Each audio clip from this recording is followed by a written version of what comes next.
And I'm John. And this is beautiful Wilma. So our first van tour we filmed with a kitten, our second van tour we filmed with our baby, and this van tour we are filming with Wilma, our new Jorvik puppy.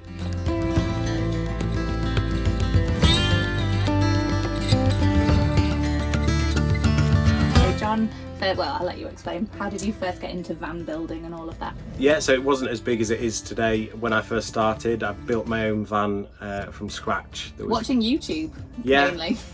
The very little YouTube videos that were out then yet. So I built the first van. It was a Mercedes Sprinter long wheelbase, and my plan was to drive solo around Europe, but then I met Emily. Then I came along literally just as he was finishing the van, which was, you know, now became our van. Yeah. So we then travelled and drove all the way to the bottom of Italy and travelled around Europe, had an amazing time, totally got the bug for it. I didn't know anything about vans or van life until I met John, so that was nice to get introduced to that whole world.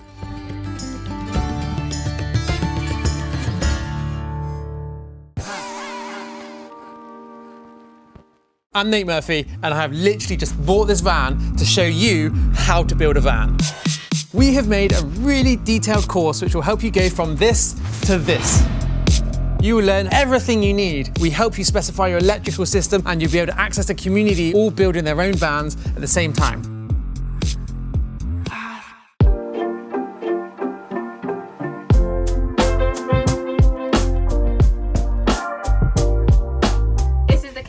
We've got the 2-ring burner hob, which works great when you're out on the road. You can do loads of cooking. We've got loads of storage. We've got lots of drawers. And we've also got plenty of cupboard space as well. In fact, it's the most storage we've had in any of our vans. So you can obviously just get all your food and everything in there. Our favourite, the mini Belfast sink. We put this in all of our vans too. We just think it looks great. It gives it that cottagey feel, which is always what we're going for. We want to make it as homely as possible. We've got more cupboard space and drawer space here, and then we've got the fridge at the back. And again, we've put the cupboard doors on just to give it that nice feel, and it's a nice big size. You can get plenty in there. In this van we decided to put a window here as well, which is nice when you're cooking. If you have to have the door closed, if the weather's not very good, it's just a way to get ventilation in. It's got the fly screen on there as well. This is really important because we've got extra worktop space for obviously preparing all the meals, and we've got the shelves up here as well for even more storage. So time to show you the bathroom. There we go. I'm going to go in. We have got a Thetford flushing toilet and my absolute favourite RAINFALL shower with hot and cold running water. So it's got the smaller one here if you're wanting to save a bit of water, but if you are in luxury and you've just filled up your water tank, you can have a RAINFALL shower, which is just amazing. So one little design feature that I love in this van was, one of the problems in the old vans was that every time you came for a shower, the toilet roll would get soaking wet.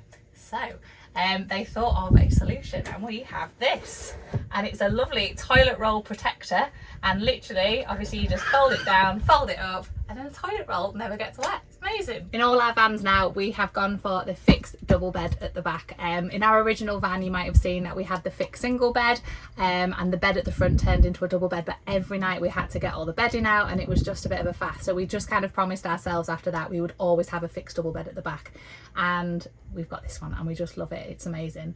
We've got the storage up here, so there's plenty of room for clothes and things like that. There's also plenty of storage underneath the bed, which we'll show you in a second. And probably one of the best parts of the design, obviously me and John are quite tall, and we know that a lot of people who are going to use this van are quite tall, so we put the recessed panels in the side, and it just gives you that extra bit of room. So obviously if you're over 6 foot, you've got plenty of room then to lay across the bed and get a comfy night's sleep. This is the media area. When we're parked up, obviously we love looking at the views, but quite often we just like to close the doors and watch a bit of TV. So we've got the smart TV just here, we've also got our DAB digital radio, and then we've got the control panel. Obviously John will go through all the electrics and the complicated stuff, but yeah, it just works really nicely. We can obviously pull this out, which we'll show you in a second, and you can just get comfy and cozy and watch a bit of TV. Another improvement we've got is the drawers under the bed. We wanted to maximise this space. In our last van, to get underneath here to get to the storage, you would have to take all the cushions off, and again it was just a bit of a pain to do that. So we decided we wanted drawers. One, you get more in, and it means all your things are accessible. So if we just push that and pull it, they come all the way out. Ooh, I'm in the way there. And and you can just see there how easy they are to get to. We'll push them in again, push that button, and it just means they're not going to fly out when you're off driving. As well as the fixed bed at the back, we also wanted to make sure that this sofa area turned into a double bed as well. So if you've got guests and things coming, they've got somewhere to sleep, or you've just got an extra bed if you've got a dog, anything like that. So we just pull this out, and it's got these handy little legs that we just pull down. Again, if you saw our first video, it was literally like a maze of cushions. This one is so simple. You literally take that, put it there, and it's done. We've got the roller blinds here. Really simple design, but very effective. Literally roll them down, job done. We've got them here, and then we've also got the same one over on the kitchen at the side, and we'll show you in a moment, but on the sliding door we've got the same roller blind as well, but really thick material, good quality, and complete blackout. So a design feature that we always like to put in the van is the hatch doors. There's a couple of different reasons. One is if it's pouring down outside, it just means you can jump in, drive off, you don't have to get soaking wet going outside. And the other reason is a bit of a safety element as well. We mentioned in our first video that we had to use the hatch doors to get ourselves out of a bit of a tricky situation, and I kind of skimmed over it a little bit, and then everyone in the comments was like, what happened, what was the tricky situation? So when we were in Italy, we'd parked up. It was quite late at night, so we were a bit rushed trying to find a parking spot. Anyway, I thought I found a good one, and we went in, but as soon as we got there, it was like this secluded car park, and it just had a bit of a weird vibe. And thinking back now, I'm like, well, probably shouldn't have stayed. But anyway, we're like, right, we'll cook some tea. So we cooked some tea, and it was just starting to get dark, and then a car came in to this car park and flashed its lights, drove off. Me and John didn't really think anything of it. That's a bit weird, but whatever. And then another car came, flashed its lights, drove off, and then another car came, and then finally the penny dropped, and we were like, we're in a dogging hotspot, aren't we? This is not where we want to be. So we were like, right, we need to go, we need to get out of here. I was like, can we just finish tea? But John was like, no, we need to go now. So we quickly packed everything away. We jumped into the front, because by this point the car park was kind of filling up with cars very quickly, and it was a really, really weird, dodgy situation that we'd got ourselves in. So we flew ourselves through the hatch doors, and we quickly drove off, and then we paid for a campsite, and it was absolutely fine. Another great storage area is the bulkhead. As you can see here, loads of room in there. I don't have to use it for food anymore, which is really good actually, because I've got plenty of storage in the kitchen, but it's just extra room for all your bits and pieces. So Wilma is the workshop dog. She lives with Craig and Tracy, but she comes to the workshop every day. So if you were ever to come up here, you would get lots of Wilma cuddles. But she actually comes from my sister's dog. So my sister has a dog called Ruby. They had puppies, and then Wilma is one of those puppies. So good girl. But she loves van life. This is the electrics panel, which is above the kitchen. So we have the water gauge, the inverter controller, a 230 socket with USB-A and USB-C, and some 12-volt USB chargers. This is one of our USB reading lights. So these are really handy. They're very flexible, and they've also got USB sockets built into the side. So if you've got extra things to charge, like your phone, you're good to go. So we've got two skylights in the van, one in the front and one in the rear. So they come with built-in fly screens and blackout blinds. We really like these Dometic minis because they open right up. So on a hot day, you get some nice, cool ventilation through the van. This is the electrical system in the van. So we use Victron Energy products. We've got a smart solar charge controller. So there's 400 watts of solar panels on the roof. So when you're off grid, it's perfect for topping your batteries up. We have the Lynx power in, where all your fuses are maintained. You've got a multi-plus at the back, which is your inverter. So that's a 1200 if anyone's interested in that. And we have the 230 shore power there as well. So if you're on a campsite, you can just plug in. This hire van is based on a Mercedes Sprinter long wheelbase. I'll just go through a few features of the van. So we've got fixed privacy glass either side of the van. This is the Truma exhaust. So this is for our Truma combi boiler, which gives us hot water and warm blown air in the winter, which is great.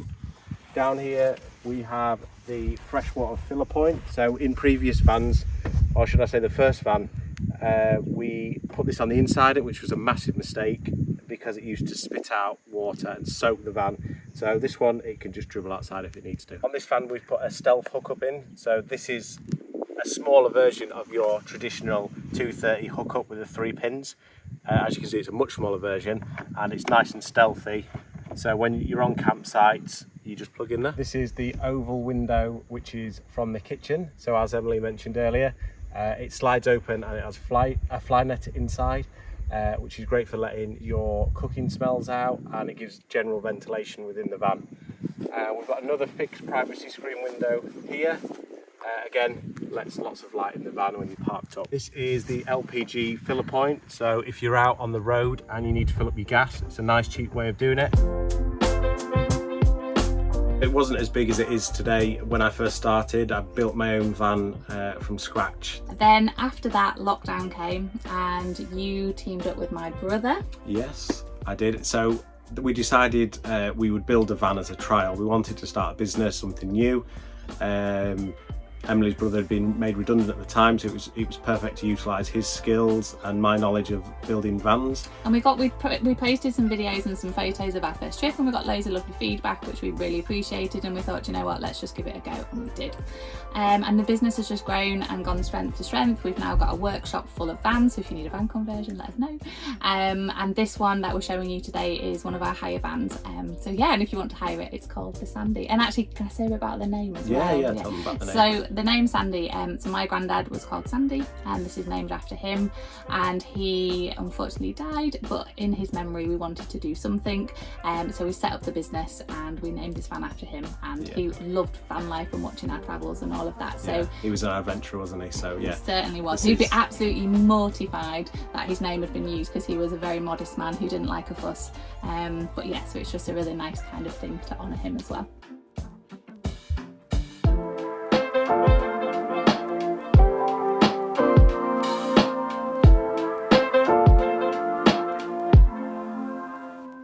You may have noticed that you can buy our ebook. Our ebook shows you how to build a van conversion. It has 190 pages of text, diagram and images showing you various options of various systems. It also comes with 25 videos that show you hands-on how to do many parts of building a van. Also, coming out soon, we have a course. The course releases in December, and if you sign up now, you get early access and a discount. The course is really in depth. It shows you everything from how to use basic tools all the way through to doing your gas, your water and your electric installation. Not only that, but within the course we support you hands-on in making your electrical specification. And you get to join a community of like-minded van builders who are building their vans at exactly the same time. Follow the links to find out more, and thanks for watching.